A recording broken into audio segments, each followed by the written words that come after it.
like to call the February 11th, 2015 meeting to order. Good afternoon and welcome to Virginia Beach Planning Commission. My name is Jeff Hodson. I am the chair of the commission. And before we get started today, I've asked Ed Whedon to please lead us in prayer, followed by the pledge led by Commissioner D. Oliver. Please stand.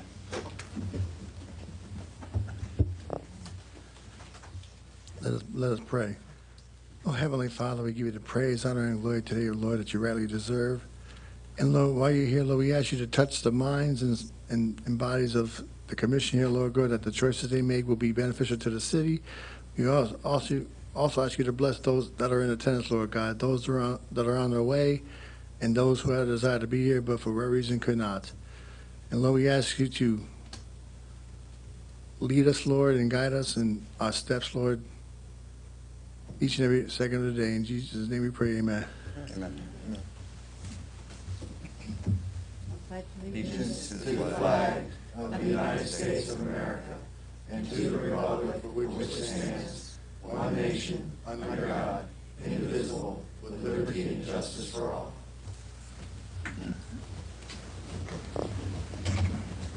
Thank you, Mr. Whedon, for the prayer, and Commissioner Oliver for the pledge. Next, I've asked Commissioner Phil Russo to please introduce the members. Thank you, Mr. Hodson. Seated all the way to my right at the end of the podium is our City Attorney, Bill McCauley, as always, giving us sound counsel. Seated next to Bill is Jack Wall. Jack is a civil engineer, and he represents the Rose Hall District on the commission. Seated next to Jack is Dr. Karen Beardsley-Kwasny. Dr. Karen is a professor of literature and cultural studies, and she represents the Princess Anne District. Next to Dr. Karen is Dee Oliver. Dee is an at-large member of the commission, and she is a funeral director. Seated next to me on my right is Ron Ripley. Ron is in real estate management and development, and he is an at-large member of the commission. My name is Phil Russo. I'm an attorney. I'm also an at-large member of the commission and also serve as secretary. Seated next to me on my left is Jeff Hodson. Jeff is in real estate management. He is representing the Beach District, and he is the chairman of our commission. Next to Jeff is Bob Thornton. Bob is in commercial real estate sales, leasing, and development. He represents the Lynn Haven District, and he is vice chairman of the commission. Next to Bob is Jan Rosinski. Jan is representing the Centerville District, and she is a property manager. Next to Jan is Mike Inman. Mike is an attorney, and he is an at-large member of the commission. Next to Mike is David Weiner. David is in commercial sales, and he represents the Kempsville District. And then next to David is Ross Brockwell. Ross is a structural engineer. He represents the Bayside District on the commission. Next to Ross is the Director of Planning, Jack Whitney. Jack, if you would introduce the members of your staff who are present. Thank you, Mr. Russo. Always a pleasure. Sitting next to me, as always, and reminding us on these chilly days that autumn is only 9 months away, is Mr. Ed Whedon. And on the front row, from the planning department staff, from left to right, Mr. Kevin Kemp, Mr. Graham Owen, Ms. Carolyn Smith, and Christine Gay. Behind them, our extended family, but which also includes the zoning administrator, Karen Lasley, and Stephen White. Thank you. Thank you, Mr. Russo, and thank you, Mr. Whitney. The next order of business is the explanation of the rules we use to run this meeting. Jan Rosinski will now explain these rules. Thank you, Chairman Hodgson. The Virginia Beach Planning Commission takes pride in being fair and courteous to all parties in attendance. It is important that all involved understand how the Commission normally conducts its meetings. It is equally important that everyone treat each other and the members of the Commission with respect and civility. The Commission requests that if you have a cell phone to please turn it off or silence it at this time. This is an abbreviated explanation of the rules. A complete set of the rules is located in the front of the Planning Commission agenda. Following is the order of business for this public hearing. Withdrawals and deferrals. The chairman will ask if there's any request to be withdrawn or deferred for any agenda item. Consideration of these requests will be made first. Consent agenda. This is the second order of business, is the consideration of the consent agenda, which are those items which the Planning Commission believes are unopposed and have favorable staff recommendation. Regular agenda. The Commission will then proceed with the remaining items on the agenda. Please note that action taken by the Commission today are in the form of a recommendation to the Virginia Beach City Council. The final decision for approval or disapproval of an application will be made by City Council. The Commission thanks you for your attendance, and we hope that your experience here today leaves you with the feeling that you've been heard and treated fairly. We thank you very much. Thank you, Mr. Zinsky. The first order of business is to address those items to be withdrawn or deferred. Please come forward if you have an item to be withdrawn or deferred. I believe this is the first time in a long time that we have not had anything on deferral. This will take us right into the next order, which the next items we'll address are those to be placed on our consent agenda. The Vice Chair will handle this portion of our agenda. Thank you, Mr. Chairman. This afternoon, we have 3 items on the consent agenda. The first matter is agenda item number 1. This is the application of 5073 Virginia Beach Boulevard LLC. It's an application of 5073 Virginia Beach Boulevard for a conditional use permit for an automobile repair garage located at 245 Pennsylvania Avenue, District 4, Bayside. Thank you, Vice Chairman Thornton. Mr. Chairman, members of the Commission, for the record, Eddie Burdon, Virginia Beach attorney representing the applicant. Mr. George Louise, who is in attendance this afternoon, who is the principal. All 5 conditions recommended in the staff report are acceptable. I thank Christine Gay for working diligently with my client. And also wanted to indicate that the discussion that you all had in the informal this morning was a very good one, because in order to see the comp plan, SGA plan for this area happen in some future date, there has to be assemblage. And in order to create assemblage, there have to be feasible interim uses of the property until properties can be assembled. And my client is in the process and has been for some time now, trying to assemble properties on this block and elsewhere in the strategic growth area. Thank you all. Thank you. Thank you. Is there any opposition to this matter being placed on the consent agenda? Hearing none, the chairman has asked Commissioner Brockwell to review this item. Thank you, Bob. This piece of property is south of Virginia Beach Boulevard, near the corner of Wichita Road, at the corner of Pennsylvania Avenue and Admiral Wright.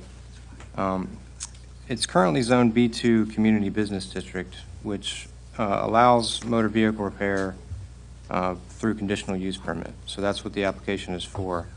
And as the representative mentioned, there is a strategic plan for the Pembroke area, and the general vision for that plan involves mixed uses and streetscapes. And this use differs slightly from what's intended in the vision, but the applicant has proposed a redevelopment plan that fits the vision in its form, and with the use, a flexibility in the use that can be adapted in the future when the strategic plan comes to fruition. And the conditional use permit expires in 10 years, so at the time it would have to be revisited to be extended if the change in use hasn't taken place.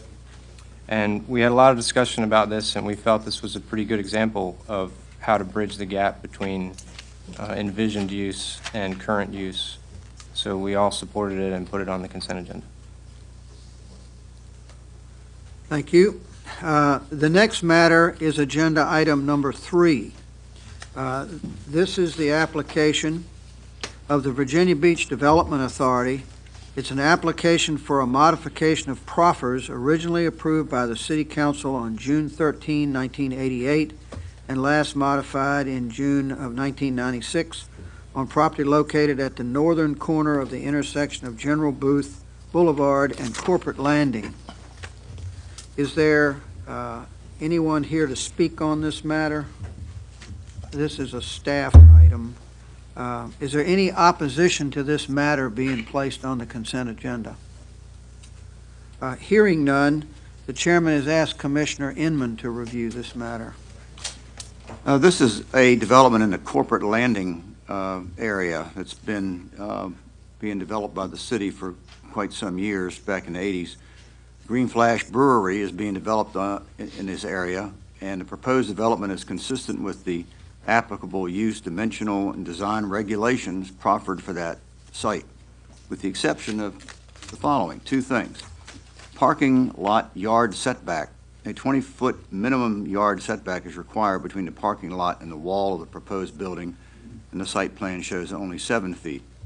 And secondly, building height. The maximum allowable height in the R&D district is 35 feet. However, as indicated on the exterior elevation plans, the highest portion of the building is 40 feet. In this case, in reviewing the matter, the staff determined that the brewing of beer and ale requires a number of specific purposes, each with specific equipment. One process requires beer fermentation tanks. Those used by Green Flash are 40 feet in height and cannot be reduced in height without impacting the process. There's also corporate landing criteria require the minimum setback between the parking lot curb and the exterior wall. That setback is not specified in the zoning ordinance for I-1. However, it's specified with the current proffers and must be met unless this application is approved. As this is an attempt to save some mature trees at the southeast corner of the building, and therefore there had to be a shift of the building toward Corporate Landing Parkway. Staff finds that the requested modification of the proffers are of such a nature there will be no impact on the surrounding area or the quality of the site and the building design expected within Corporate Landing Business Park. So for that reason, we put it on the consent agenda. Thank you, Mr. Inman. Chairman, would you like me to record my abstention from that vote Yes. here? My husband is an employee of the Miller Group, so I will not be voting on that item. I believe, I'm standing too. I'm working with the developer on this project. both are noted. Thank you. Okay, thank you, Mr. Inman. The next matter is agenda item number 5. This is an application for the City of Virginia Beach to amend ordinance section 111 by adding definitions of small wireless telecommunication facility and temporary communication tower, and amending the definition of antenna, building-mounted city zoning ordinance section 207 pertaining to requirements for building-mounted antennas and small wireless communication facilities, city zoning ordinance section 232 establishing requirements for small wireless telecommunication facilities, temporary communication towers, and building-mounted antennas, and city zoning ordinance section 301, 401, 501, 601, 701, 801, 901, 1001, 1110, 1501, 1521, 1531, 2203, and section 5.2 of the Oceanfront Resort District Form-Based Code by allowing small wireless telecommunication facilities as permitted uses in the P1 district, the AG1 and AG2 districts, the R2.5 through R.40 residential districts, A12 through A36 apartment districts, H1 hotel districts, O1, O2 office districts, B2 through B4C business districts, I1 and I2 industrial districts, RT1, RT3, RT4 resort tourist districts, CBC Central Business Core District, and Section 5.2 of the OR Oceanfront Resort District. Could you repeat that? Only for the record. Mr. Chairman, Is there a representative here to speak on this matter? I think, were you going to address this, Mr. Graham?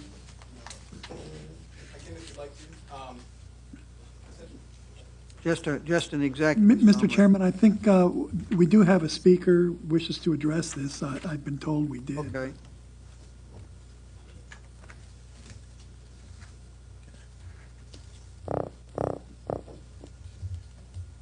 Again, I appreciate this being on the administrative consent agenda. I know it's a city motion, but I wanted to just say I'm Steve Remine, local attorney, represent Verizon Wireless. We work closely with Bill McCauley, the staff, Jack Whitney, and the city, and we appreciate the draft proposal. We're in support of it, and we really do think it's going to help the city in accommodating the small wireless facilities as we build out in the area, so I can stand by for questions. But I just wanted to weigh in and just encourage you to adopt that, and appreciate the city working with us to get this on the agenda today. Thank you. Is there any opposition to this matter being placed on the consent agenda? If not, Mr. Graham will give us a brief overview of the matter.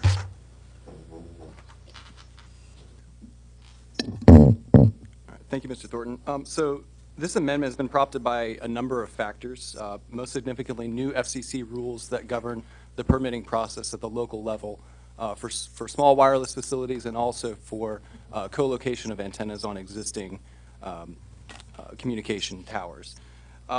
In particular, the FCC rules state that co-locations or modifications that don't substantively change the size, so the height or the width of the tower, need to be approved administratively.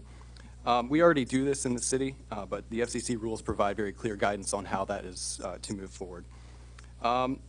We are also adding new use categories, so temporary communication towers would be allowed as a conditional use in many of the districts that Mr. Thornton described, listed.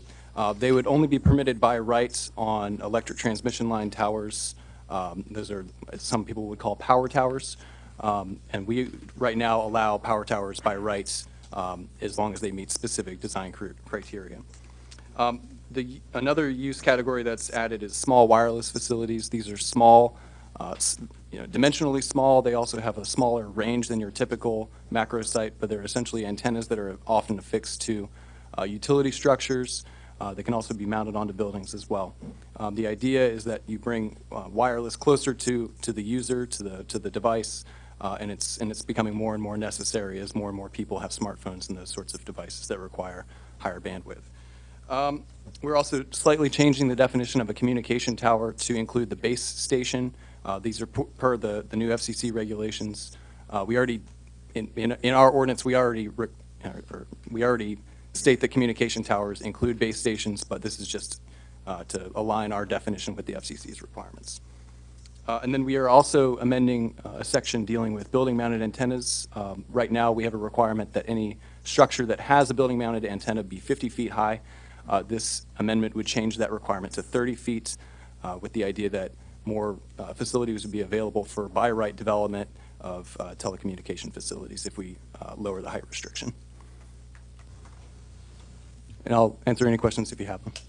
Thank you.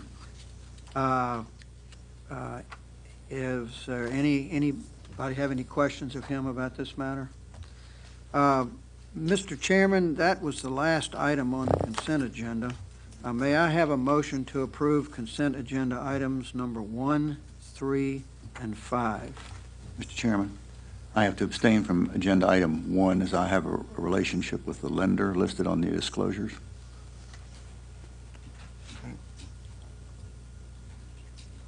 Is there a second?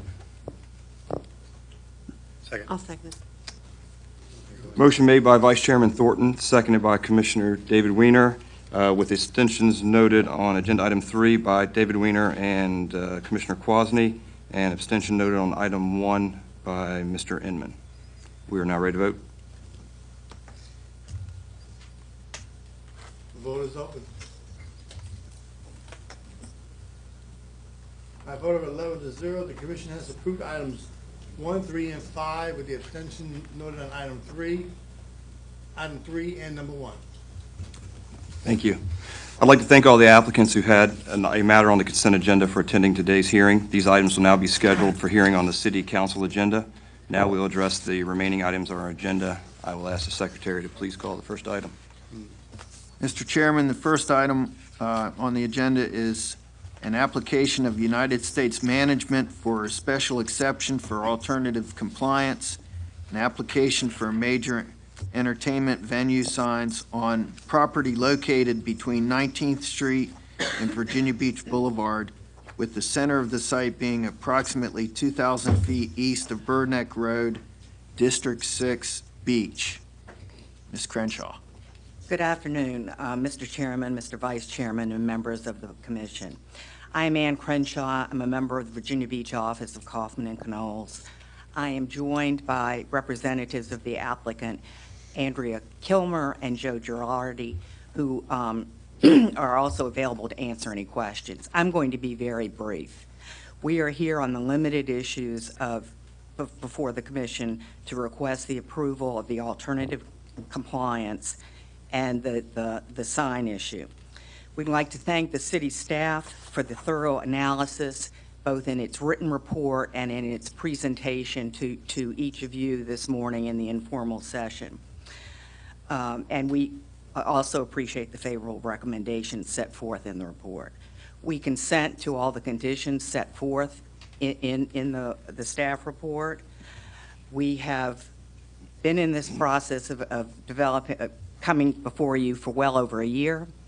My client has met and continues to meet with representatives of the community and will continue to do so.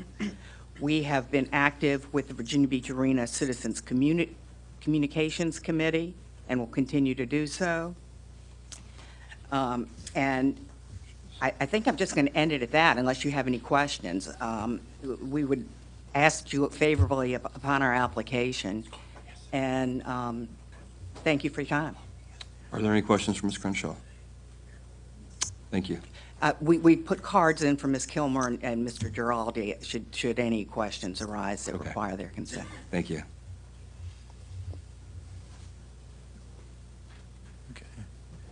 Mr. Chairman, the first speaker in opposition is George Minns.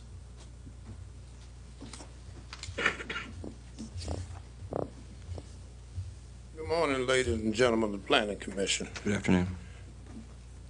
I'm here on behalf of the SeaTac community, a community that has been substantially left out of discussions. Our knowledge of things going on came to us by the kindness of, I guess it's Ed Garcia Company.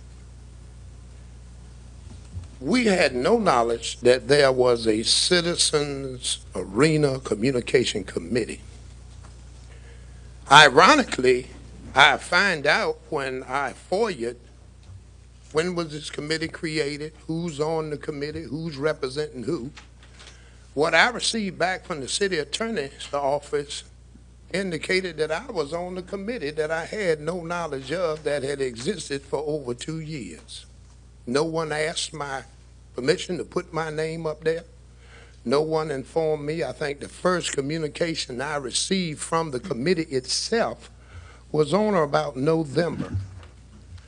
Then Mount Olive Church, which would be directly impacted, and they are a member of our civic league for legal purposes of my right to at least speak on their behalf in that regard. Mount Olive Church had a person listed. They had listed Mount Olive Church as being on the committee. The person's name that they had listed was previously at the church approximately 2 years ago, but not there now.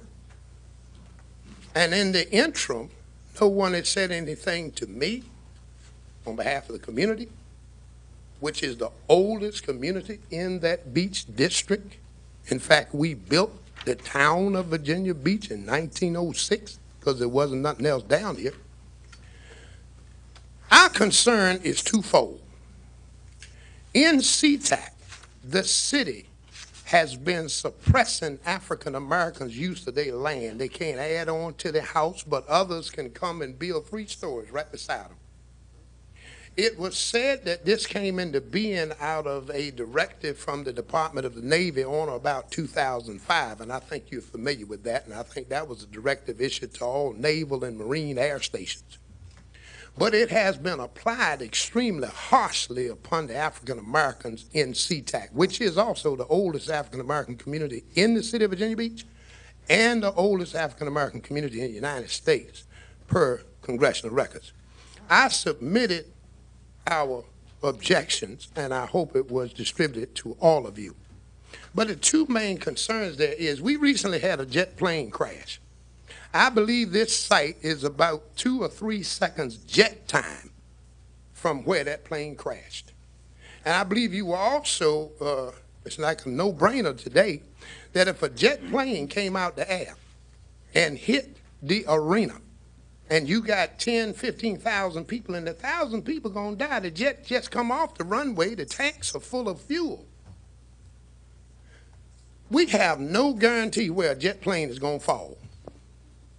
But I think it's ironic that it asking to extend into the jet flight area for this, and look at 15,000 people in one place, when density has been the issue used to suppress African Americans off of their land in SeaTac. Now, we're talking jet planes flying over. And it's my understanding that Old Channel Naval Air Base is getting ready to go to larger jets. The fact of the matter is, no one can disregard the fact that if a jet plane falls and hit that arena, it will go through it. There will be no time to get out. I don't understand how our city government can justify applying harshly, reducing density, tearing down homes in the community, and at the same time putting public occupation things right in the path of those jets. It's not like we don't know the jet will fall. The next thing is traffic. The traffic, if you take from First Colonial Road to Park Avenue or Cypress, it's about 2 miles. Within that 2-mile area, you can only get so many cars, even if they do add another lane. Then you take Virginia Beach Boulevard, Bird Neck. You only have so many roads in and out of that little area. It's only 0.3 miles wide. From where I live in Atlantic Park section, the closest fire station is on the other side of where they propose to put it. You drop 5,000 cars, I think their consultant said something like 5,000 will be the high number. But when you go to major events, you're going to come above 5,000 cars. If you mathematically take a mile, 5,280 feet, divide what Ford Motor Company says a compact car, 13.5 feet into it. If you had compact cars, bumper to bumper, no space between them, from First Colonial to Cypress to Virginia Beach Boulevard, from Cypress to Virginia Beach Boulevard at Bird Neck, all the way back up on the ramp, you can get less than 4,500 cars. So the fact of the matter is that the traffic record for North Bird Neck is 20,000 cars. The traffic count for South Bird Neck is 15,000. The area is too small. The bottom line is, I haven't seen, and I've asked for, I haven't seen no jet crash impact study. How are you going to safeguard thousands of people inside of that building? And until you have that, I believe that it is wrong for any governmental body to step outside of their scope of authority and put anything in motion that is obviously on its face publicly endangering. If you gridlock Virginia Beach Boulevard, the fire trucks can't get to us, and we got older homes. The ambulance can't get to us, and we have a substantial elderly population that is almost 100 years old. We have a lot of elderlies who are 95, 96, 97 years old. They're going to often need rescue, fire, police. But if you gridlock Virginia Beach Boulevard, there will be no way for the rescue or the fire truck to get to us. The next closest fire department is down towards General Booth, which is 2 miles away. The old houses will be burnt down.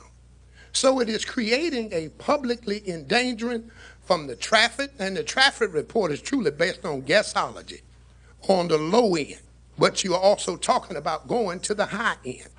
Then it's like nobody is looking at the fact of those jets when we already just had a jet plane fall. So I would ask that you defer it. I'm not against the arena. I'm against endangering elderly people who've been here all their lives, endangering people who will be there for a nice family event, and you can't control them jet planes in the air. They don't have parachutes on them to bring them down slowly.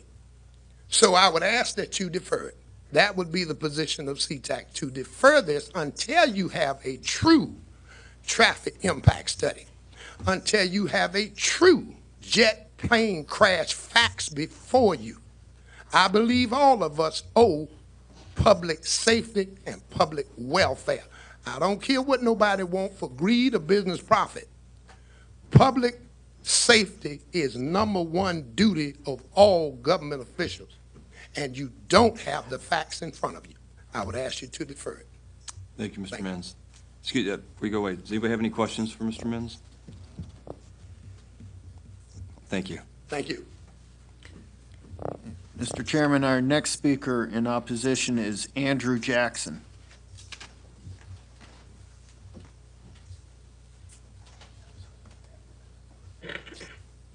Good afternoon. Good afternoon, ladies and gentlemen. Please state your name for the record. My name is Andrew Jackson, the current one.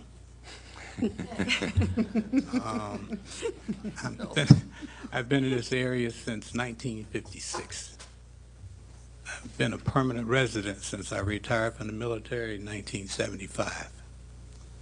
I was here before some of the roads they're talking about were here. But I'm here this morning because in my last few years of the military, in 1969 to be exact, I started my career in the military at the end of Korea, ended it at the end of Vietnam. But all of that time, remember, I was supporting things that were suppressing who I was. And so I've made it my mission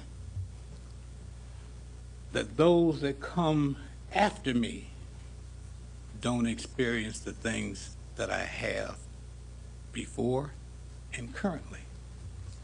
My main concern is people in general, but in this case, I've looked at the maps, I've looked at the drawings, and one thing is very clear, that that neighborhood, but specifically that old church that stands near the intersection of Bird Neck and Virginia Beach Boulevard, Mount Olive. That was the church that served the community when the kids needed education and there was no school. That was the church that has stood there for that community for years, but I look at the impact of that church. There's been verbal guarantees, no, we're not going to touch the church, but I've looked at where the parking lot goes up against the property so far. I've looked at the possibility of an expansion of Bird Neck Road so far, but I haven't seen anything in writing that says, you see, I am particularly disturbed because this month we decided in this country that we would give a month to the history of those folks that are left out of the history books. And I remember Dr. King when he talked about liberty ringing in places like New Hampshire, in Georgia, Colorado, California. But I was here and I didn't hear the bells ring for places like Gracetown and Beechwood and New Light and Centerville and Burton Station and now SeaTac and that little church that stood there. In 1969, I was a chief petty officer, radioman, and I spoke before the key leaders of the military for Navy and Marine Corps, a place called Arlington. And I told them in a speech that America has never been America to me. Even through Korea and Vietnam, and I explained to them why I said that. But I made a commitment at the end of that, and I said, someday it will be. So I will ask you in your recommendation, will the Liberty Bell ring in SeaTac? Will your recommendation allow that bell to ring for that little church on the corner called Mount Olive? Or will you silence that bell for those people? That's just a question. I would ask you, take your time. Push it back a little bit. Push this rush back and take a look at what will be the impact on that community and the city as a whole. Thank you. Thank you. I'd also like to thank you for your service. Thank you very much. Can I ask him a question? Sure. Mr. Jackson, I get the sense, and provide me with some clarity, that there's a feeling that the community hasn't had a voice in the discussions? Not that I know of. Would it provide comfort if the community were reached out to in some way to Well- allow you that voice? We have been, per se, Okay. when it's convenient. I think Mr. Mins mentioned the fact that some folks are now realizing that their name is on a committee that no one ever heard of. So I guess honesty and integrity reaching out would do. You know, if I shake your hand, I at least want to. And what are you looking for in terms of the church preservation? What would provide you comfort there? Not impacting their property, not. And at the moment, that's part of the discussion, so how would you feel more secure? Some guarantee, some written, something that says this is not going to happen. See, I've seen the parking area move. I saw the original, I don't remember how many years, a couple years ago, somebody came and did a little presentation. I saw it, but it's moved since then. There was no talk then of expansion of Bird Neck. There was no talk of extending the parking. All of a sudden, every time you look at this, it just seems like more and more encroachment of property. And I've seen the loss of property too often. There I you have go. a question also. Is your property being taken? Not mine. Oh, the church, is the church property being taken? Well, we don't know that. That's the problem. We're not, we're watching the growth of this project, and we're not sure. And the point is, you won't know until.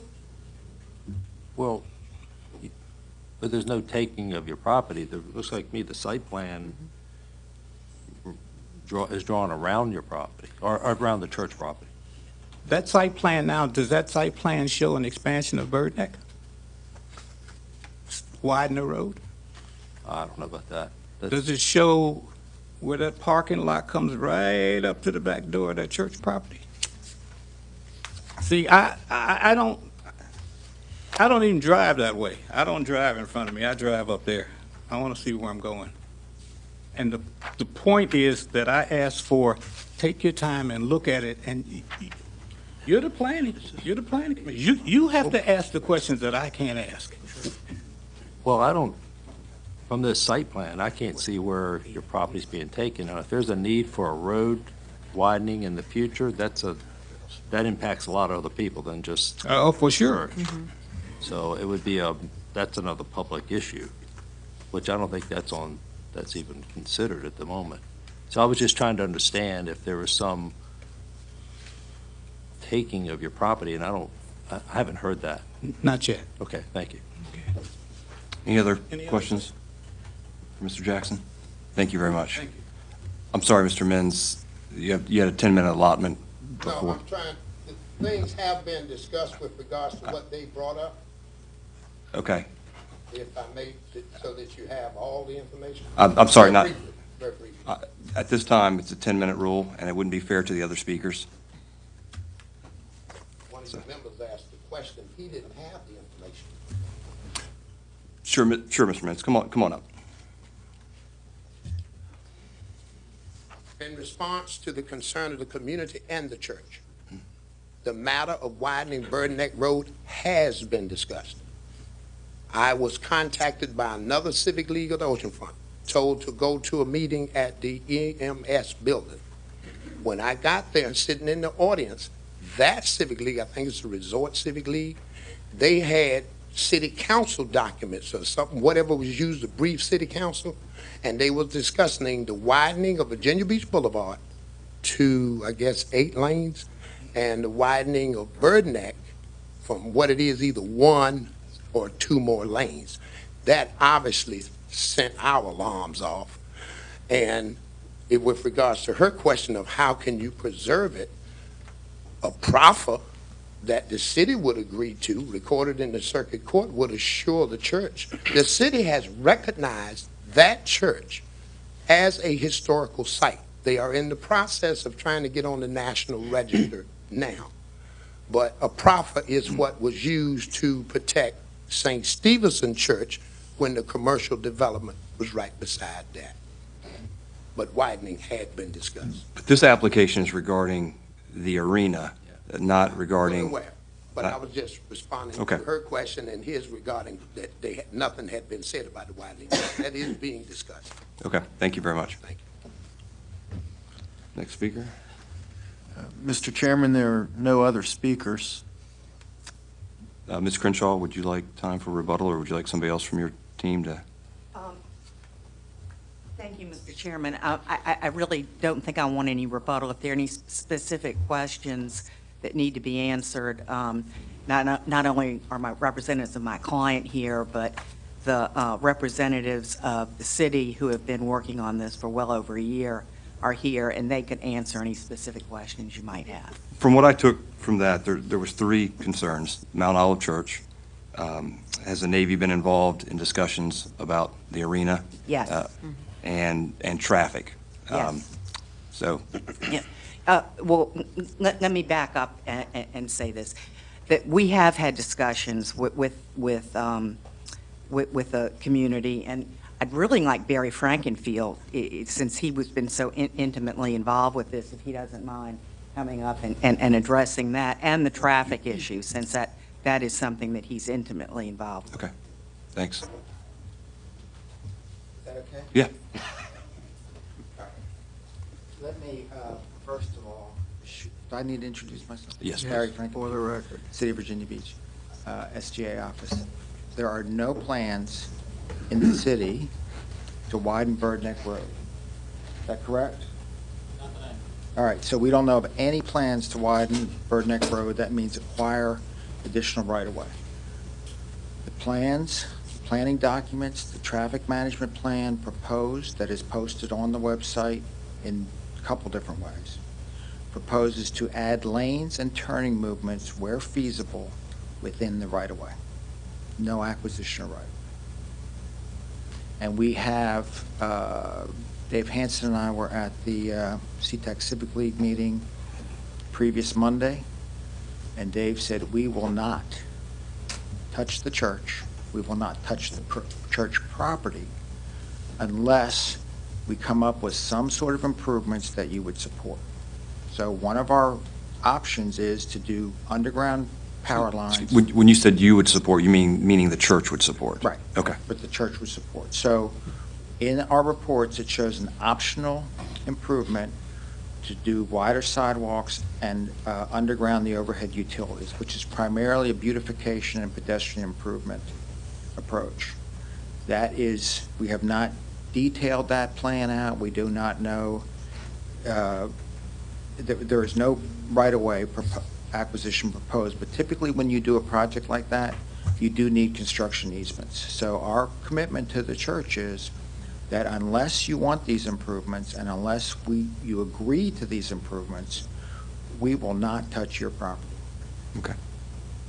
Have I made myself clear? I think so. Okay. All right. What else? Did you have anything else? Let's go to the Navy, just their involvement in this. The Navy, I don't have the name, but you have that, but the Navy has been involved in the discussions. The Navy has determined that it's complementary use. This one they can answer. Oh. But Ashley, what's the name of the There's a joint review group of city and the Navy. The Navy representatives have been there. In addition, the developer will go through an application to the FAA to determine compatibility with air rights issues. You want to answer this one? I know they're going to ask me to come back, but Can never get enough. The traffic is coming. Mr. Giraldi, who is a former F-18 pilot, has been overseeing the relationship with the Navy, and perhaps he'd like to. Sure, be great. Good afternoon. Thank you. Good afternoon. I'm Joe Gilardi, Vice President with USM. And with regard to the Navy issues, one of the first questions raised was zoning and crash potential. And I'm sure that the planning folks can share with you. I'm referencing out of the Virginia Beach zoning grid, section L06. You can see that the site itself, along with the convention center, are clearly east of the accident potential zone 2, which results from straight-in traffic to runway 23 and departing traffic on runway 5. And then it's well to the east and the northeast of the accident potential zone 1 that's created by the traffic that's in the landing pattern itself. So it's well clear of those accident potential areas. With regard to the height restriction, we have already submitted that application with the FAA. Their investigation is underway. Although I would add that the city itself submitted back in 2012 for a determination of obstruction hazard for the site for the previous attempt to develop an arena there. The FAA conducted a full investigation at that time, and they did issue a letter of determination that there is no obstruction as long as the height of the structure is below 177 feet AGL. We certainly would not anticipate exceeding that height.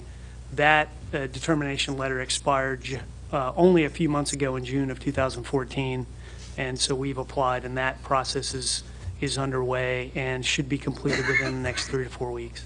Okay. Thank you. Any questions? Ron?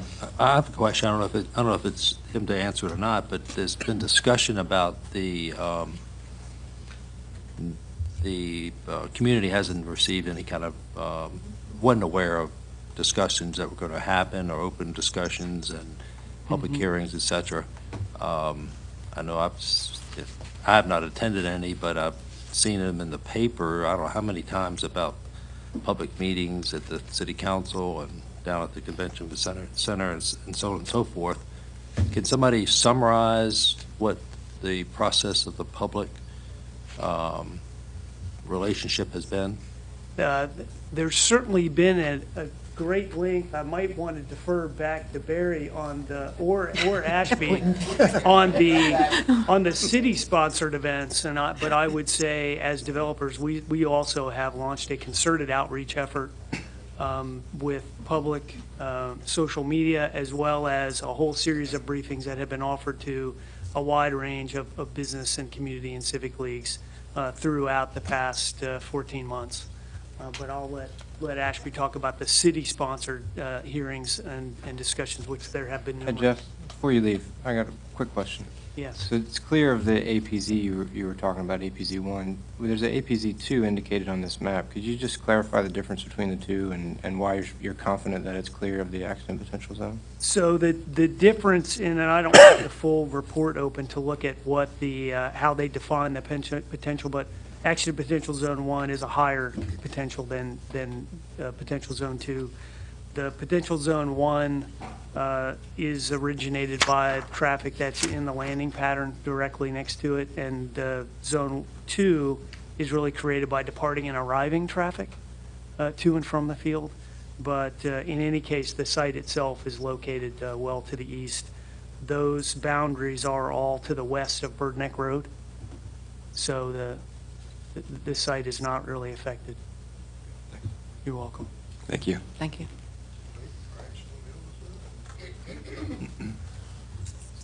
Ashby Moss, City of Virginia Beach. And just following up on that, the APZ line, I'm just going to walk over here and... There's the pointer. Oh, and this one works? That one works. It should, yeah. Is right there for the APZ 2.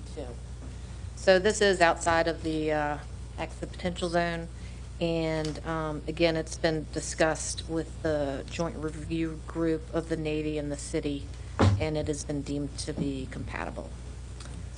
As far as your question for the city-sponsored opportunities for public comment and public hearings, there have been 4 total. 2 of them have been town hall style meetings. Back in, let's see, back in March of 2014 was when 2 proposals were presented. And then on December 3rd, 2014, there was a town hall meeting at the Civic League. Invitations were sent out to all members in the community and attended by members of the community. I think Mr. Menz even referred to attending this. And then there were 2 public hearings at the City Council. A hearing on December 2nd, and then another one on December 9th. And I also spoke to Deputy City Manager Dave Hansen after we had our briefing, and he is attending the CTAC Community Civic League meetings every month. He started in January, gave a presentation on the infrastructure in February, so he is committed to working with them and making sure that any of their concerns are alleviated. There was also a virtual town hall meeting, but that was just one other opportunity. Thanks. Any questions? I have one. I'm not sure whether the Virginia Beach Convention Center went in before or after BRAC, because BRAC, I think, was 05 or 06, but obviously you've got a facility already there, essentially across the street, that can handle thousands of people. I would assume the Navy had something to say about the city putting the Virginia Beach Convention Center there, did they not? Did that slip through before BRAC came along, or? You know, I'm going to have to defer to either Karen Lasley or Stephen White. Ashby, before you do. Yes. So what you're saying is Mr. Hansen is holding community meetings on a regular and ongoing basis, so there's He still. attends their community Right, meetings. their community, the Civic League, so there's still opportunity for them to continue to have discussions about those items. Oh, yeah. They're concerned about that we haven't yet answered, if any, Right. right? Mm-hmm. Okay. Yeah, my little involvement with the Navy is such, if they don't think this is a good idea, they weigh in on it very strongly And quickly. and quickly. So I appreciate the speaker's concern about jets falling out of the sky, because all of us do, because they can. But I would assume that that's not an issue with the United States Navy. They've already provided their report on it, haven't they? Yes, they've reviewed it and deemed it compatible. And Okay. then it's still in process with the FAA Right, For the height. for the height. for the height. Stephen, do you want to, he's got a lot more knowledge on the convention. Stephen White, Virginia Beach Planning Department. I act as a staff to what was called the Joint Staff Group. It's now the Joint Process Review Group or something like that. We're trying to decide on a name, but it's the group that reviews discretionary development applications such as the arena for compliance with the overlay, the ACUS overlay, which is section 1800 of the zoning ordinance. But to just get short with the answer to your question, this was reviewed by the group one time in March when the idea was first coming forward. And then we also looked at it again, I think it was 2 months ago, and in both cases it was found to be compatible with the ACUS ordinance in terms of its use. To answer your question about the convention center, that actually predated the establishment of the MOU, the Memorandum of Understanding, so. Okay. Yeah. Thanks. Any other questions for Dr. White before you? The one thing I haven't heard us go over is the traffic. I know that was a concern, and I'm not sure who would like to talk on that real quick.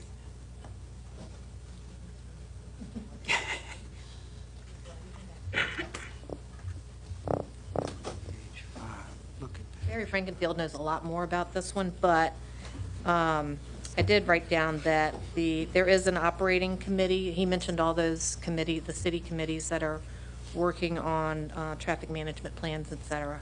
And the operating committee is one of those, and on that committee, there are public safety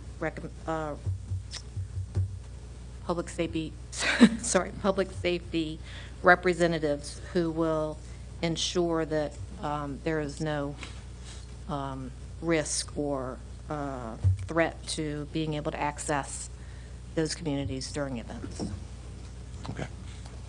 Any questions for Ms. Moss before she sits back down again? Well, if you're talking about traffic, this is anecdotal and me attending events there, but it seems like to me the entrance, the ability to get in and out of there is really very extremely good. Coming in off the expressway, coming in on through Bird Neck or coming through Parker. I mean, it's just Parks. I mean, it's just in and out of there, and the length of and the amount of infrastructure that's there that lets you move around. It always feels good and safe and not really congested at all for a facility that size.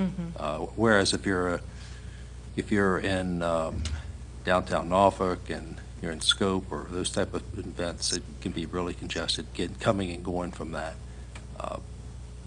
This, what was ensuring to me this morning, and I'd like for you to talk about it, is the mixed use, the usage of the facilities primarily in the daytime or primarily in the afternoon. Can you go over that again for the public's benefit, please? I'm going to punt to Barry Frankenfield on that one, because that has to do with the agreement between, I think, the convention center and the arena. Yes. You want to stay here? Excuse me, Ashby. Bob had a quick question for you. I was just looking at, if you can flip over to page 5, if you've got somebody that's working your slides, that's a chart of the traffic capacity and the chart with the traffic volume. And with the exception of Bird Neck Road, and even there, I mean, you've got 19th, Virginia Beach, and Parks are all nowhere near capacity, and Bird Neck is within 2,000 to 7,000 cars. So if you look at that chart in our package on page 5, unless there's something misleading about that, there's a huge amount of capacity there. So I just thought I guess we've all got it, but the public might want to see it on that slide. That's in the staff report, but Yeah. it's not in the... It's not up there, okay. You want more on traffic? No, I'm good with it. All right, go on. Yeah, I want you to discuss the mixed use part of it. Yeah. Here, let me just see if I can hit all the points, which one, I think you, Mr. Ripley said. This is a very accessible site. Most of the traffic, about 70% of the traffic, comes from the west. Either comes on Virginia Beach Boulevard or on the interstate. So there are at least 3 points of access and egress, which is really unusual for a site of this size. So we have Bird Neck Road, we have Virginia Beach Boulevard, and we have Parks Avenue. So there's 3 places to get in, 3 places to get out. We have, we do have a traffic management plan, and that is posted on the city's website, and we are following through with that. That includes, of the $52 million worth of improvements, about 10 to 15 million of that is improvements in the streets, additional lanes, additional turn lanes, additional signals, as well as we've estimated and budgeted for wayfinding and traffic management. So in addition to the improvements to the road, we propose that the big events are staffed by police at the intersections, not private contractors, but the City of Virginia Beach Police, to manage traffic in and out of the site. In addition, the convention center has a similar capacity need at times. And so we have an operating committee as well as a booking policy committee to look at how the events are scheduled, to ensure that we take advantage of the use of the parking when it can be used by either site. So most of the time, convention center activities are in the daytime. Not all the time, but most of the time. Most of the time, the arena activities are in the evening. Shows start at 8. So there is a clear gap in the use of the parking or the need of parking. And if there is an overlap, we have projected an overlap in our analysis of the total parking need. We have projected that on a peak event, there's a need to park and get in 4,600 cars. That sounds like a lot. That is like nothing on 4th of July. This is mostly in the wintertime, mostly off-season. This is although it sounds like a lot, it is not a lot of traffic to be handled by the interstate, Bird Neck Road, and Virginia Beach Boulevard. And the parking, again, this happens only 15 times a year at the most. So most of the time, we handle all the parking on site. Most of the time, we need minimal traffic management as far as police presence. But we do need it, and we will have to have it on these peak events, which are when the arena is sold out. Does that answer your question? Yes. Okay. Thank you. Any further questions? I'll be glad to stay here. I've got one, Jeff, just about this Citizens Communication Committee. How were they selected, and how were they notified and involved? And what have they done over the last year and a half or 2 years? Well, I can answer part of that. I went and spoke to our media and communications manager during the break, and the Citizens Communication Committee was formed in 2012, and those members were appointed by City Council. One of the members was a representative from Mount Olive Church, but apparently he is no longer associated with the church, from what I hear. Let's see. I don't know how many meetings they have had amongst themselves, but the two town hall meetings that I mentioned they were sitting up front, primarily directed at them, and then the public also was invited to attend and make comments, and which were all addressed, and all of that information has been posted on the Arena website, bbgov.com/arena. So I don't know, again, how often that communication committee meets, but Mr. Minns is now a member and apparently was appointed several months ago. But the city attorney's office, there's a whole FOIA request on this, and they're working through providing all the facts on that. Anybody else?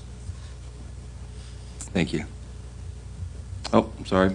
That's not a question. I just have a comment that, just to educate those that are present here and maybe watch this on video, that committee that we're just talking about, the Citizens Communications Committee, we were provided a list earlier today, and there are over 40 community members who are a member of this and representing many facets, a broad spectrum of our community on this committee. This Planning Commission received a 177-page package from the planning staff about a week ago, which touched on every aspect of this project, so that we could be better prepared for our discussion today. And we also were briefed for an hour and had discussion for an hour this morning in our informal session, so that what you've seen here was only a small part of our preparation discussion of this project. Thank you. Are there any other speakers? Sure. I'll be brief. There's one thing that has not come out in this discussion this afternoon, and that is that the city and my client will enter into a development agreement. The development agreement is based upon a term sheet, and the term sheet itself specifies that issues such as traffic and FAA and those issues be addressed and be part of that document. So there will be a formal document that will address all of this and spell it out. Okay. Thank you. Thank you. Any other speakers? Mr. Chairman, there are no other speakers. At this time, we will close the public hearing and open it up for discussion amongst the commissioners. Anybody like to start? Well, I'll say something about the traffic. I know it was brought up this morning about the way for people to exit the stadium here, and we brought up the pavilion out in Princess Anne, and I believe someone said that holds about 20,000 people, and I don't believe there's near the road capacity there as there is at this site, and that always seems to work. I've been to numerous events out there and usually am able to get out pretty easily. So I'm not as concerned about traffic on this venue, being that it's smaller and there's more ways to get to it and out of it. Okay. I'll speak. I think Mike Inman said it well. We've received a lot of material preparing ourselves for this particular meeting, and it was all well done, and we've heard some good testimony here today, and we heard an excellent testimony this morning. About, or you just heard it here in the public, about public-sponsored comments and private comments at private-sponsored meetings that have occurred to look at this situation and examine the application. Testimony about the APC, I think it was very healthy. And I think it's clear now to the public. And I think the traffic studies that were provided by Kimley Horn were very revealing, and I do believe that the ingress ability to this particular facility is excellent. What we've talked very little about is the facility itself, and it's an exceptional facility and exceptional application. I think that it'll be an exceptional component to the city. And the other thing that hasn't been spoken about is the development team, and it's very, very rich in experience, particularly with the local experience, the local building experience, and also the U.S. management, which really manages a lot of facilities throughout the country. So I think I'll be supporting this. Thank you. Anybody else? Is there a motion? I move that we approve. Motion made by Commissioner Bob Thornton, seconded by Commissioner Inman. We're ready to vote. You seconded it, Mike Inman? Yes, sir.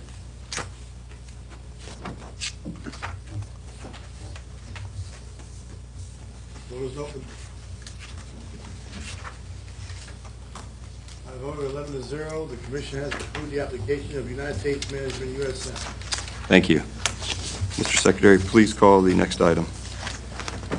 Okay, Mr. Chairman, the next item on the agenda is an application of Take 5 Oil Change LLC for a conditional use permit on property located at 1928 Laskin Road, District 6, Beach. And Mr. Chairman, the first speaker is Rob Heavner.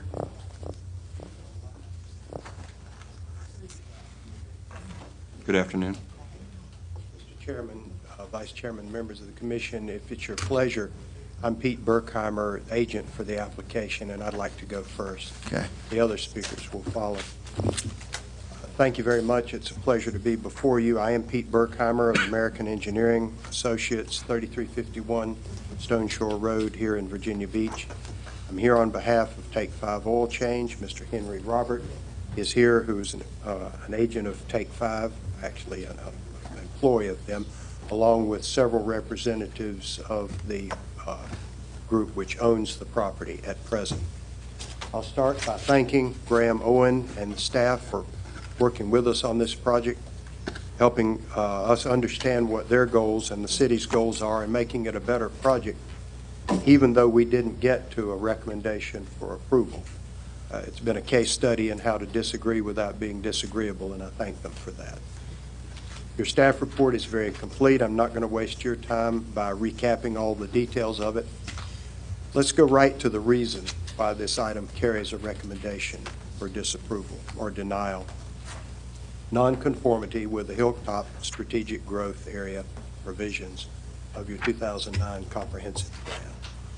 We've reviewed the Hilltop SGA, and it certainly presents a beautiful vision of this overall site, this overall area of our city, as a non-residential mix of high-quality office, pedestrian-friendly retail, and, to quote, beautiful passive park space, end quote. A vision such as that isn't going to come true overnight, and it won't happen with just this parcel or even with this parcel and the Regency Hilltop Shopping Center, of which it is part. Some major private investment, probably coupled with public participation, will be required in the overall SGA as well as in this immediate area to make this vision come true. As of now, we can't even fund the Laskin Road improvement project by VDOT, which has been in the works for more than a decade. I'm not here to cast gloom and doom over this vision.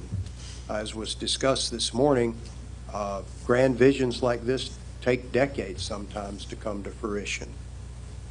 All we want to do is allow the owners some return on their investment, which has been sitting idle for almost 10 years now, really about 9 years, as an interim or placeholder use until the SGA or whatever subsequent vision may be had for it in some subsequent 5-year iteration of the comp plan. Things change, as we all know, but it's a grand vision now.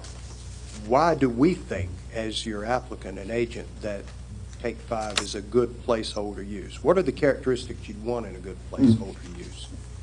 It ought to be viable for the time, but when market forces and other factors come into play and it's time for the permanent use or the ultimate desirable use to come into play, it ought to be able to be acquired and allow that grander use to move on. We think Take 5 fits this bill very nicely. It meets an immediate need. Yes, it absolutely is an auto-oriented use. Laskin Road is a very high traffic volume corridor, but it's an auto-oriented use nicely done. We've cooperated with staff's suggestions that we move away from the brighter primary colors that are their signature brand, even though branding is very, very important to a franchise such as Take 5. We've softened that down considerably. We've added the simulated wrought iron fencing. We've beefed up the landscaping. And I'm here to apologize to you and to the staff for the confusion over sidewalk. Who in the world would think we'd let a little thing like 5-foot sidewalk versus 4-foot sidewalk get in the way of meeting a rule? It just didn't make sense to us to replace the sidewalk in the two fronting streets 5-foot with 4-foot when it's all going to be torn up when the road project finally does come through. But we understand better how important that is now, and in the revised stipulations that Graham has made available to you, number 6, I believe in particular, we absolutely will come in and we'll make all that sidewalk 5-foot sidewalk if that's important. Happy to do it.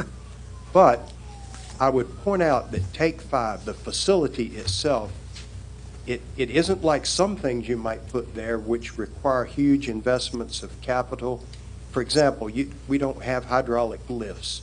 We don't have deep dug pits with the drainage challenges that brings for the people to get in and change the oil. They do those in shallow pits where the workers just slide in the horizontal position to change the oil. There's no underground tankage whatsoever. It's a very simple operation. The fluids are stored above ground on premises in modest quantities and replenished frequently. And the drivers come up to the back door. They pull in when they're cued to. They get their oil change while they're sitting in the vehicle, and they pull ahead and safely egress to the signal or to the right-out entrance onto Laskin. It's a clean, neat use that meets a real need that we all have, and Take 5 is trying to work with the City of Virginia Beach to do another one of these in an area where there's certainly a need. And it's the first folks to come along in some time ready to make a deal for the folks who've been good stewards owning this property for some time. Does the property in its current vacant state, I would ask you, create a positive perception of this area that might help build enthusiasm for the grander solution down the line? I would submit it doesn't. Yes, you'd have to have an assemblage to really do the full SGA plan here. I guess one last point I'd like to address before I simply ask for your support on this as an interim use is the notion that the bay doors shouldn't face Laskin Road. And I'm not saying that's a wrong perception. I'm just saying there are two sides of that coin, and I'd like to present the other side to you. If this were already a predominantly pedestrian-oriented area, I think that would be a stronger point. But since it is a vehicular corridor right now, picture yourself driving west on Laskin, approaching the Regency intersection, coming up on the stoplight. Let's say you're doing 40 miles an hour or so and you've got the green light. When you're 500 or 600 or 700 feet away from Take 5, you're not going to see the bay doors, or at most you'll get a very oblique view of them. If you rotated that site 90 degrees, you'd be seeing the bay doors for that whole time frame, and you'd be seeing the signage on that side of the building. With the bay doors rotated the way we are, by the time you get to where you would have a clear view of them, it would take about a 45-degree swivel of the head to see that. And at that time, if you're smart on a road that busy, you better be looking straight ahead and paying attention to your driving. I think it's a valid point to orient the bay doors towards, away from Laskin in some circumstances, but here, where there's no lifts inside, nobody's running air tools, changing tires, nobody's welding or making a whole lot of noise that disrupts the scene. You just got a very quiet, clean, neat little operation going on. And what is so bad about the bay doors facing forward in this context of a Take 5 oil change on Laskin Road? Again, just think about that a little bit. Not knocking the whole idea that sometimes it is the right thing to do, but maybe sometimes it isn't. Respectfully, very respectfully, and an appreciation for your patient hearing of this and for the staff's good work on the staff report, we would ask you to look at this as an interim use. No, we're not amenable, the Take 5 is not amenable to a limiting condition of only 10 years, because what if it's 20 or 25 years before the permanent use comes into place? They really don't want to have to come back and renew the use permit or try to under those circumstances. Let's let market forces solve this. If the market really wants the SGA's vision of a walkable destination shopping center with some offices mixed in, Lord knows I'll be the first to be glad that demand for office space is back, because that's what it'll signal.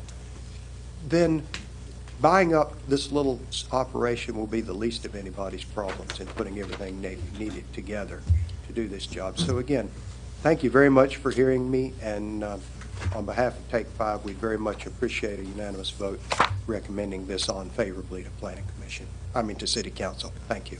Before you sit down. Yes, sir. The revised recommendation condition sheet that Mr. Owen handed out, you have seen the latest sheet, and you are. Mr. Robert and I have seen them, and we are in agreement. Okay. Any questions for Mr. Berkheimer? Thank you. Actually, Mr. Berkheimer, we have other speakers here. You said Mr. Robert is with you? He is. Okay. He'd be a real logical next speaker, if that makes sense. Okay, well then, okay. Henry, our next speaker is Henry Robert.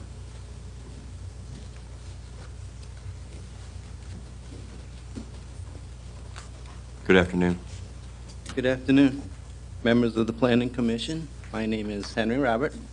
I am one of the directors with Take 5 Oil Change, right up New Orleans.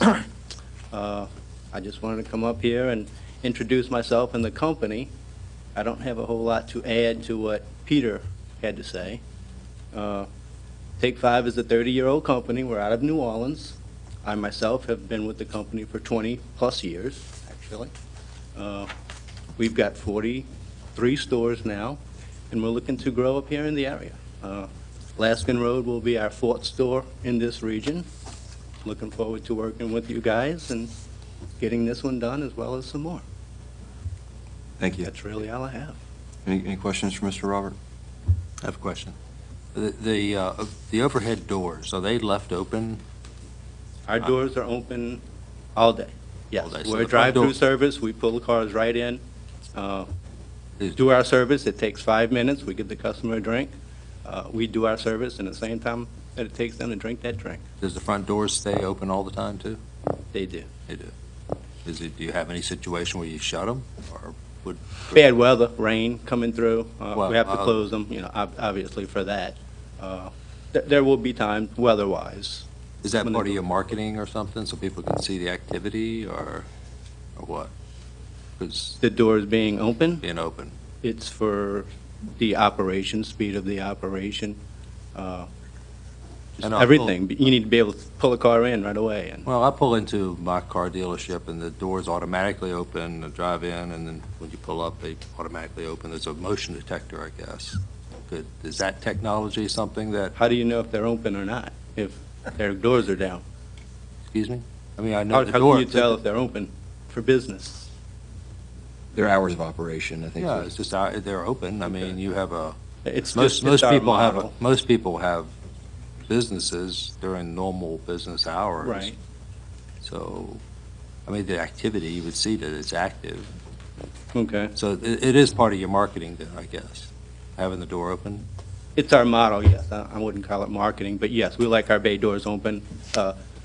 It's not like an automotive shop where, you like your dealership, for instance, where you pull in, you look in the back of the shop and there's toolboxes and all. This is totally wide open. Well, what I'm trying to get to is, part of the objection seemed to me from staff is the presence of the automobile-type services being seen from the road. And if these garage doors were shut and they were really quality doors, right, maybe that would have a difference. I don't know, maybe staff would still object to it. I'm not putting words in their mouth, but I'm trying to understand how we can make your building more compatible with the guidelines that we have in there. And right now, it doesn't appear to be. Okay. And we're trying to find ways to do it, so Okay. it takes compromise. is what Well, I'm with trying the to tell you. doors being facing the street, okay, Yeah. we don't think it looks bad at all. It's not like an automotive-looking building, okay, other than the fact it is the use, we understand that. But if we turn the building, I mean, our building's only 27 feet deep. We'd have no presence I didn't ask you whatsoever. to turn the building. I'm asking you about the garage doors that face Laskin Road. Right. Just so the could cars they- going by can't see the activity going in. Yeah, can you leave when those doors be left open, shut? And our point, I guess, because there's no lifts and all that, there's no negative view, I guess, would be my answer. I realize that's your point of view. I respect that. I don't, If I can't were give your you someone business- else's point If I of was view. in your business, it would look pretty to me too, okay? Okay. But it's not, but you got other people to please here, so I'm asking Understand. you, is that something you consider? And again, I don't know if it makes any difference to the commissioners up here or to staff. I'm just asking you that question. We would consider it. Okay, thanks. Thank you. Thank you. Commissioner? Yep, Got yes. a question. Where's the oil stored? They said, I think, you all said you kept it on the premise? The oil is stored, if you look at the bottom left picture, the front elevation, there's a separate room all the way to the left-hand side, and it's stored back there, It's stored inside the building? inside the building, away from, the customer's view, everything. And how There's much nothing oil inside. do you keep on the premise? I mean, is it that you take out? I'm assuming this is oil that you take out of the cars. Both the used oil that we remove from the cars, as well as what we call our bulk tanks, which is, has the reels. Altogether, you're probably looking maybe 1,000 gallons back there at one time between the new and used. And all that oil's contained inside the building? It's all contained How inside the o- building, and it has a secondary containment system, so in case there's ever any trouble, not that we've ever had any. Right. And how often is it emptied? How often is it removed from the property? Weekly, depends on the volume of the shop, but weekly. And how is it removed from the property? From an ISO 9001 company, and it's all reused, recycled. So essentially a tank truck with a... Tank truck hose. comes in and pumps it out? Correct. Once a week? Yes. Yes, sir. How many cars do you envision going through this in a business day? Typical, I know you haven't opened it, so you don't know, but your typical unit? That unit should do, at maturity, probably about 80 cars a day. 80 a day, so that's about 10 an hour, or less if you're open 12 hours. Correct. 6 an hour. Okay? 1 bay per hour. Okay, that's good, thank you. Okay. Any other questions? Yes, I have a question. Mr. Robert, is this a franchise? It's not. It's all company owned. So it's not, okay, so, and do you have the authority to make the decision about the bay or the position of the? I do not. You do not, okay. That was the reason for, saying we Well- would consider. I really can't make that decision. Okay. I'm just trying to determine what, any limitations you might have as far as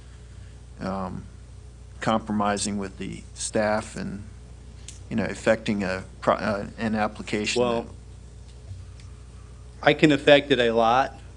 Something that's almost detrimental is a group decision. Okay. Any other questions for Mr. Robert? Yes, Mr. Inman. Seems like if, looking at these statistics we just kind of worked up, that you're only at maturity, opening each door one time every hour to allow a car to enter, or at least you expect one car to go through any given bay per hour. One car per hour. So it would not seem to be a big deal to have the doors down or use a motion sensor, as Mr. Ripley alluded to, in order to allow cars to enter and exit the facility. I understand your model and why you would have that model, but it would seem not to be a big imposition. It's just my observation about that. But what's the size of the building in terms of what we're dealing with in terms of the future and possible removal of the building in the distant future because of the acquisition of the property for other uses? What's the size of this building, square Building, footage? 2,000 square feet. 2,000, that's Yes, it. Okay. How long, do you have a lease on this property? We do. How long do you intend to be here? I'm assuming you stay the length of that lease. What's your commitment to this site? I don't have it with me. I want to say 20, 25 years Okay, with the options. so you've got enough time to pay for your improvement? Yes. One of the questions that came up about opening the doors in the front, Mr. Ripley, do you intend for both sets of doors to be closed or just Alaskan Road? Alaskan The Road. back doors can stay open, so when somebody pulls in, they go in, and then when they leave, you open the door and let the door down so that what the public sees on the Alaskan Road side is better looking than being able to look through those bays. So I don't want you to think you got to have both sets of doors, up Okay. and down all day long, just the front set. And then that's what we need to talk about. Okay. Yeah, I don't want to speak for anybody up here, but I think what Ron's suggesting, we're trying to help you with this. I understand. And, I appreciate it. those doors, that is a concern, but, it was a concern that they were there, period.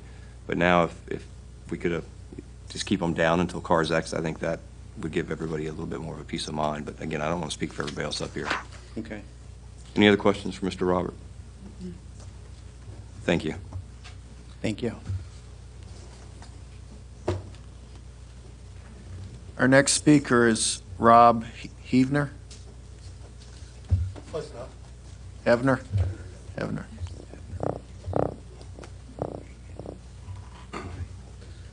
Good afternoon, Mr. Chairman, members of the Planning Commission. My name is Rob Hebner. I'm a retail broker for Take 5. I'm here to speak for the applicant. Since this property was developed as a gas station, City of Virginia Beach has adopted many changes to the zoning ordinance, which has somewhat provided a hardship to the ownership. As you know, it's a postage stamp size piece of property, which is, again, a hardship for the family owns the property, and also the tax revenue for the City of Virginia Beach. Take 5 offers an excellent opportunity for the owner and the City of Virginia Beach to offer an appealing development. Over the past few decades, your do-it-yourself services have changed, especially vehicle oil changes. during that time, we've witnessed families owning one vehicle to now owning over three. Take 5 provides that service requirement that recycles its oil and also conscious about environmental safety, unlike the diminishing do-it-yourselfers. Also, I'd like to talk to you about those bay doors. It's a little bit inaccurate on how many per hour. It's probably 10, and peak times, lunch, after work, those doors, you're looking at those doors opening every 3, 4, 5 minutes. So I think that would be a challenge for just the mechanical parts of the door. Also, you got a landscape that basically is in front of that building and along Laskin Road, along the side road, which basically would help shelter some of that visibility of those doors. On behalf of Take 5, I request that you recommend approval. Thank you. Thank you, Mr. Hebner. Any questions for Mr. Hebner? Thank you. Our next speaker is Chris Huck.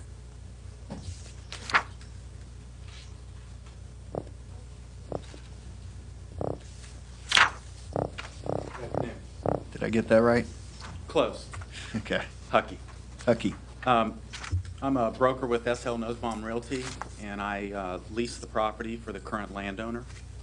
And I thought it would be helpful to come up and talk today about some of the potential end users that I've contacted, spoke with, marketed the property to, and share with you some of the reasons that they've turned the site down ultimately, and it still sits empty and vacant. I think some of the uses that we have gone after and marketed the property to may be uses that the city of Virginia Beach ultimately is looking for in their redevelopment plan out there. But Krispy Kreme Donuts is one of the tenants we've gone after. A car dealership, Wendy's Restaurants, Title Max, Meineke, Brewster's Ice Cream, Rally's Hamburgers, Express Lube and Oil Change, Tire Shop, Dunkin' Donuts, Waffle House, and Starbucks Coffee.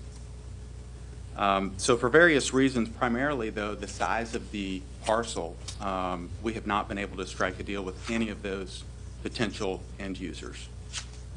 It's just a very small parcel, and either there's not enough building area for them, not enough stacking lane for restaurant, but it's had its challenges. So I think that the use is very good for the actual property out there. So hopefully that helps you all in making your decision to give it a favorable approval. Any questions for Mr. Huckey? I have one. Mr. Huckey, how long have you been listing the property? About 2 years. Okay. And apparently it's been vacant for how many years? 8 or 9, I believe. Okay. So did your company list it before you, or was We did it? not. Okay. Any other questions? Thank you. Thank you. Our next speaker is Michael Gurley.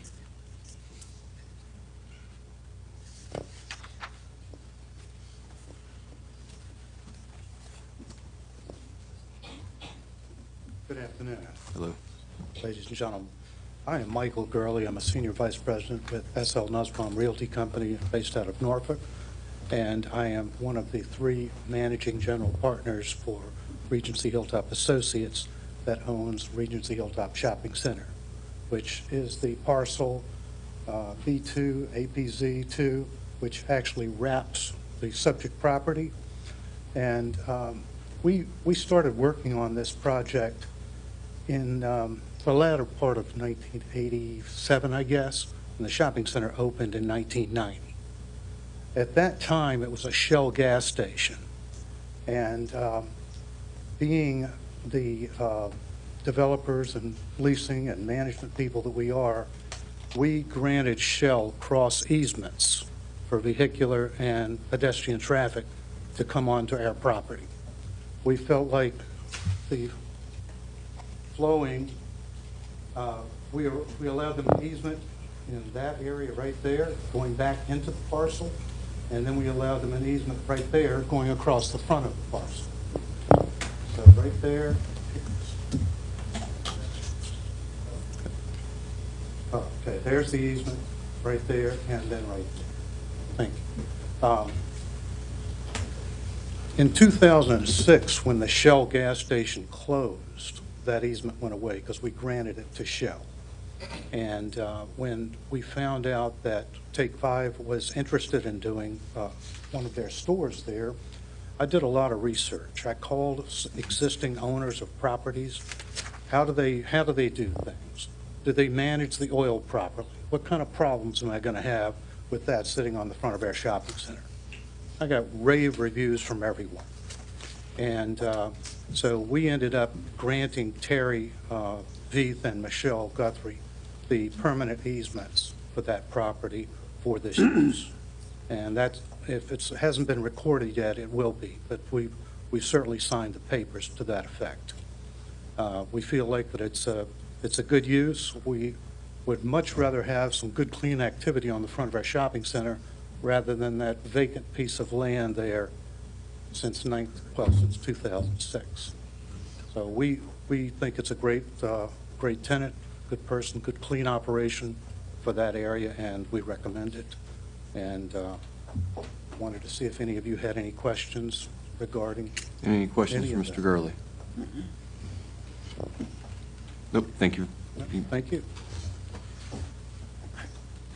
Do you have any other speakers? Our next speaker is Terry, is it Veith?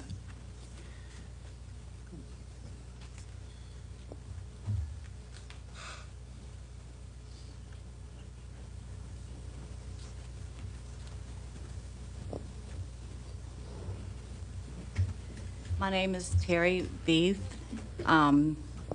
Thank you for letting me speak. I am one of the owners of the property, 1928 Laskin Road, with my sister, Michelle Guthrie. And I would just like to say that our property has been vacant since 2006. I myself tried to do the leasing on the property up until excuse me, until 2 years ago. I worked for my father's company, which was McCluskey and Associates. And then when he passed away, I left. So we're kind of on our own now to, make this happen. And we would like very much to have Take 5, so we don't have to keep paying real estate taxes and storm water forever. And it's small. It's not like we can, get a lot of offers to lease it. We really don't want to sell it. We did have an offer for someone that was interested in purchasing it, which was the Waffle House, but they didn't want to pay us anything, so they wanted us to basically give it to them. Okay. Thank you. Any questions for Ms. Veith? Thank you. Mr. Chairman, there's no other speakers. I would like to ask Mr. Berkheimer if he would come back up here. Sure.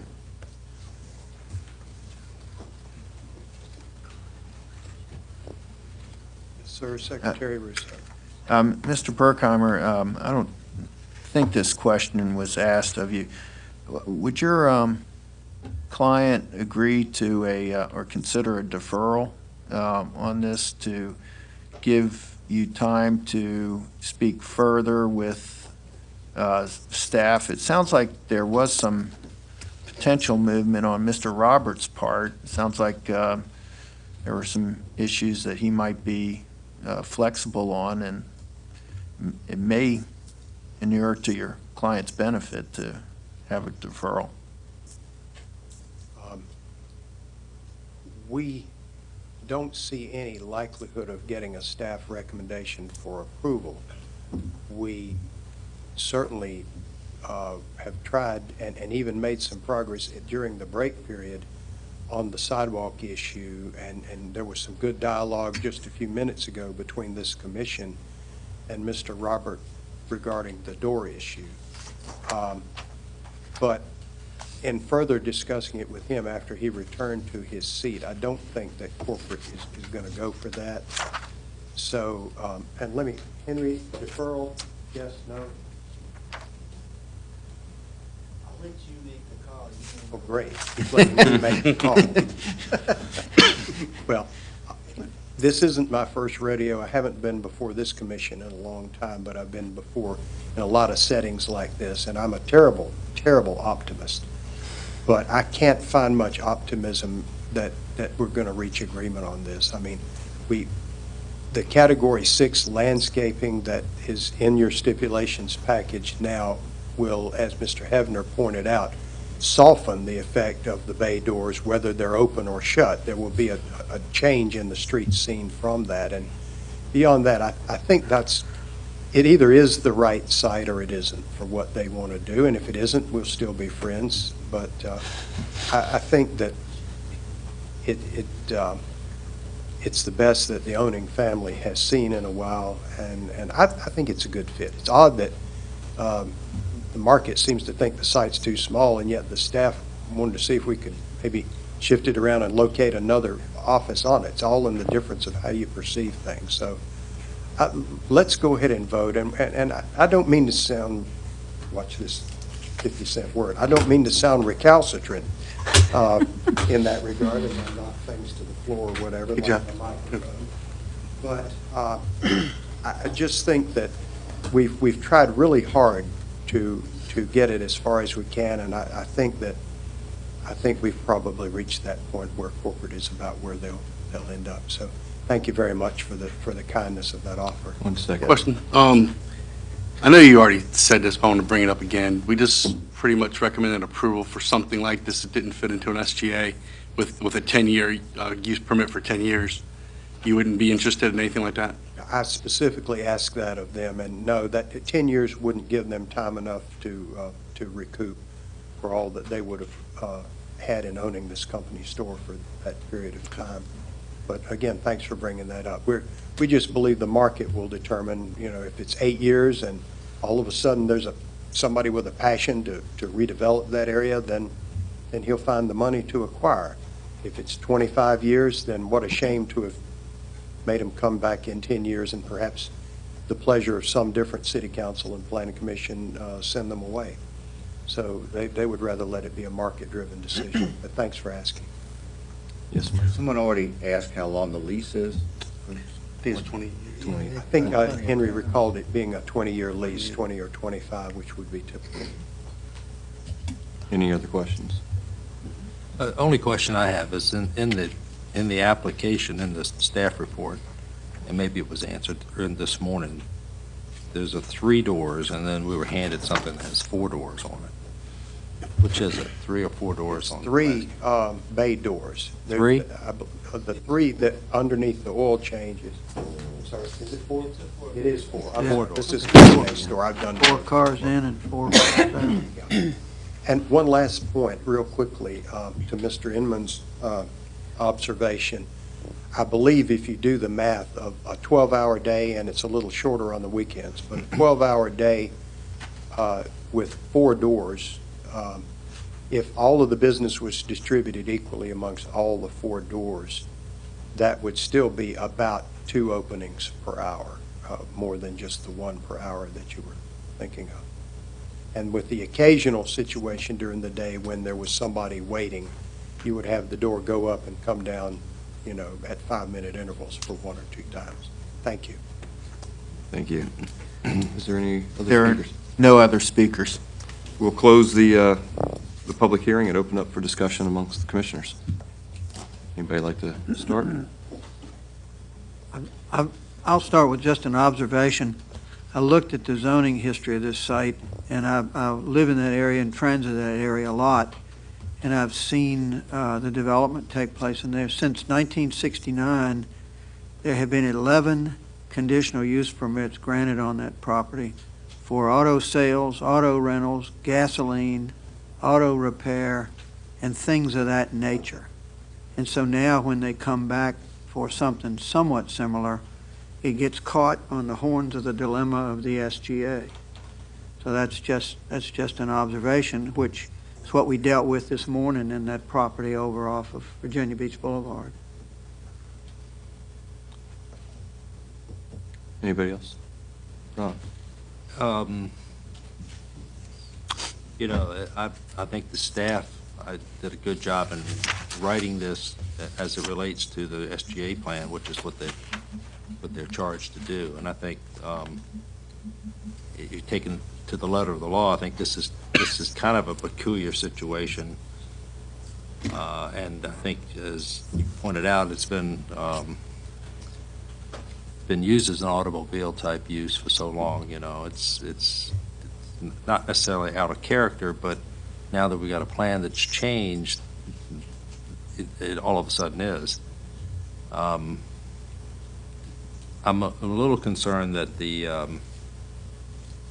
applicant's been resistant to those concerns of the plan, to the extent that trying to get the use in there and also be compatible with the plan, to the extent that we just discussed just a little bit ago. It's not like you don't know it's an oil change. It says oil change on the front, red letters, and it's got a big oil can. It says Take 5.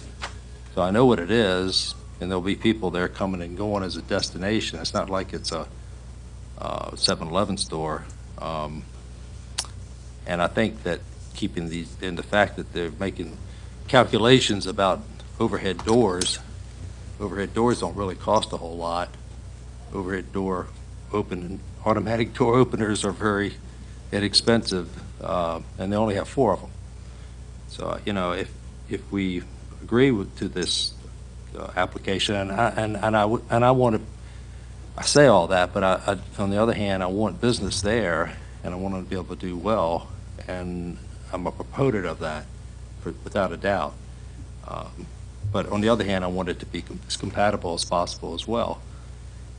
So if we're going to approve this or make a recommendation for approval, I do want to add a condition that those doors remain closed that face Laskin Road, except for when cars are exiting or leaving the store towards Laskin Road after they finish their service, and they're not to remain open. Something like that would be added. And and the fact that the applicant rejects a term limit on the conditional use permit is on stand, but it's something we certainly could add, because we do have a plan here, and giving him 10 years, and if you come back in 10 years and it needs to be renewed, I think reasonable people can agree that's what we're doing here. So I'm in favor of that as well, a 10-year condition. So I'll just make those 2 points. Anybody else? I would like to support what Mr. Ripley just said, and without repeating to any great degree what he talked about. I'm compelled by the history of the property, and I think it was good that the folks are here, the owners were here to talk about, and the brokers were here to tell us the sort of pain and suffering story of the ownership and the size of I am familiar with the fact that the size of the parcel makes a big difference in what kind of tenant will find it appealing. And I would like to see something on this corner. I like Mr. Thornton. I transit that area frequently, and I keep saying, well, no, why, there's nothing there. It's a great corner. Maybe it's not as great as I thought from an investment or operational standpoint. And so I don't think this is an unattractive building. It's not a very large building, and I think that we should consider allowing this property owner to have a use of the property, B2 property, with surrounding uses that are perhaps less attractive than what this product will be. So with the same additions that Mr. Ripley suggested, I would support the application. Ms. Oliver. Can't support this application. I think that the staff has done a lot of research on it, and being that I've been located fairly close for a number of years to this. It's nice to see something change. You've got a lot of restaurants, you've got churches, you've got retail up there, and I think an automotive center right in the middle of all this, when we're trying to move forward with this area, just doesn't fit it. I have a question. Can we find out what staff's opinion of the automated doors on the front? I mean, would that make any difference to them on how they feel about the application? We can certainly ask them. Who would I ask, Jack? On that question, it would be my opinion for the staff that it would be an improvement, certainly, but it would not be adequate or sufficient enough to change our recommendation. Okay, thank you. Anyone else? I can't approve this application primarily because I think the two conditions that might make it more agreeable, the applicant has already indicated they would likely not abide anyway. They wouldn't limit their use to 10 years, and they probably wouldn't work to keep those doors shut. And that's part of the conditions that you were looking for, and I don't think they'd be agreeable to that. I agree. It's a shame that somewhere in the middle, we can't meet so that something can go on that lot because there's such difficulty putting something there. I think it's a shame a small Starbucks like the one at Great Neck can't fit onto that property, because I think that would be more amenable to that property than an oil change. That being said, I think the biggest difficulty is having the applicant be agreeable to the things that we've put forward as wanting them to do, and that's the roadblock. So I can't support it for that reason, because I don't think we'd have success in that endeavor. Yes, Mr. Ripley. As far as enforcing a condition, I've been on the commission for a long time, and I've seen several conditions enforced where the applicants come back in here. I've seen people try not to put brick on things where there should be brick, and I've seen people put wrong roofs on buildings and have to take roofs off and put roofs back on. I mean, this body has the ability to pull people back in and deny them of the use of their property, which I think is pretty strong. But I think hopefully the applicant would abide by the conditions. But if he doesn't, then we'll bring him back in. That's what would happen. Yes, Mr. Thorpe. It's not unusual, as Mr. Ripley stated earlier, for us to put conditions on these applications. And if we choose to add to these 12 conditions that they've agreed to, one would be the doors being closed, and the other is a 10-year comeback. Those conditions, especially the 10-year deal, that's worked out in the lease agreement with the landlord. If they don't get along with that point, they don't make a deal. If they will not agree to close the doors when the cars are in there, then that city council is going to ask them in a month or so whether they're agreeable to these conditions. And, you know, our job is to make a recommendation to the city council. And I'm comfortable, because of the nature of what it is and where it is, that if we put these conditions on there, the applicant has to live with those. I think we've sent a good recommendation forward. I understand where Jack and the staff are coming from, but this is exactly what we talked about in case number one. This is an interim use. We put a 10-year limit on it, and if it turns out that the next group of people here in 10 years thinks it's not a good idea, then they'll have to work that out with the lease agreement that they have with the landlord. But if it gets past city council, 10 years of rent is better than keeping it vacant for another 10 years. So I'm in favor of it with your recommendations, your changes, Ron. If a motion was made to incorporate those recommendations, should we first even see if the applicant is willing to go with those? Or? Told us no. Yeah. No. Yeah, we don't know. Unless they decide to jump up right now and come tell us they will, but. Any other discussion? And the alternative is denial. Right. You know, if they're not willing, you know, that's the other alternative. You know, I'm inclined to make I'm inclined to see them to do business here and add those two conditions, though. And I think you get the council, if they want to try to get it out of council, that's their business, and council removes it.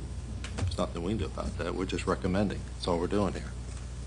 So if you like, I'll make a recommendation for approval of the 12 conditions that were handed out to us, and the applicant, I believe, has seen, plus add the condition that this conditional use permit for an automobile repair oil change facility shall expire 10 years from the date of city council approval, to continue the use of the automobile repair oil change facility after such expiration. The applicant shall request approval of a modification of conditions through the submission of proper application in effect at that time.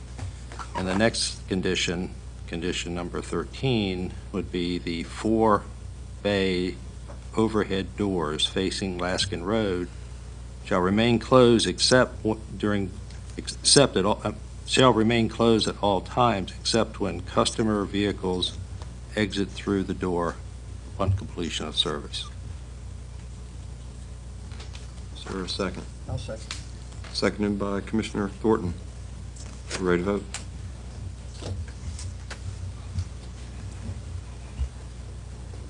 Vote is open.